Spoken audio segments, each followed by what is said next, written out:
കറക്കുന്ന സമയത്ത് ഇതുപോലെ ഒരു 2 വാട്ട കാഴ്ത്തിറ്റ, 1 വാട്ട പുണ്ണാക്ക്, 1 വാട്ട തവിട്, ഒരു 100 ഗ്രാം കാൽസ്യപ്പൊടി, 100 ഗ്രാം ഉപ്പ്, ഇതെല്ലാം കൂട്ടിക്കുഴച്ച് കറക്കുന്ന സമയത്ത് പശുവിൻ്റെ മുമ്പിൽ ഈ പാത്രത്തിൽ ഇട്ട് കൊടുക്കും. ഈ പാത്രത്തിൽ ഇട്ട് കൊടുത്ത് കുട്ടിയില്ലാതെ ഫുൾ പാല് കറന്നെടുക്കും.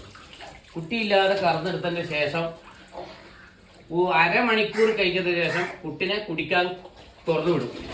ആ സമയത്ത് കുട്ടിക്ക് അരമണിക്കൂർ കഴിയുമ്പോഴേക്കും പാലാവും. ആ പാല് കുട്ടി കുടിക്കുമ്പോൾ നല്ല ഉഷാറാവും. കുട്ടി നല്ല ഉഷാറായി വളരും.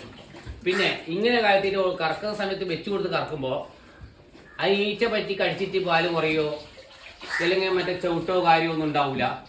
അതിൻ്റെ മനസ്സും ശ്രദ്ധയും മുഴുവനും പശുവിൻ്റെ ഈ തീറ്റിയിലേക്ക് അതിൻ്റെ ശ്രദ്ധയെ തിരിക്കും. അതിൻ്റെ ശ്രദ്ധ കംപ്ലീറ്റ് തീറ്റിയിലേക്ക് തിരിക്കുന്ന സമയത്ത് അതിൻ്റെ മനസ്സും ശ്രദ്ധയും തീറ്റിയിലേക്ക് വരുന്ന സമയത്ത് നമുക്ക് പാല് ഉൽപാദനം കൂടും. അതിൻ്റെ ആവശ്യത്തേക്ക് വേണ്ടിയാണ് ഇത് മുമ്പ് വശത്ത് ഈ ബക്കറ്റ് ഈ കാണുന്ന ഈ പെട്ടിയിൽ ഇട്ട് കൊടുത്ത് തീറ്റിക്കുന്നത്. അതുകൊണ്ട് ഇതുപോലെ ചെയ്താൽ, ഞാൻ ചെയ്യുന്ന കർമ്മങ്ങളാണ് പറഞ്ഞത്, ഇതുപോലെ ചെയ്താൽ പാൽ ഉൽപാദനം കൂടും എന്നാണ് എനിക്ക് മനസ്സിലായത്.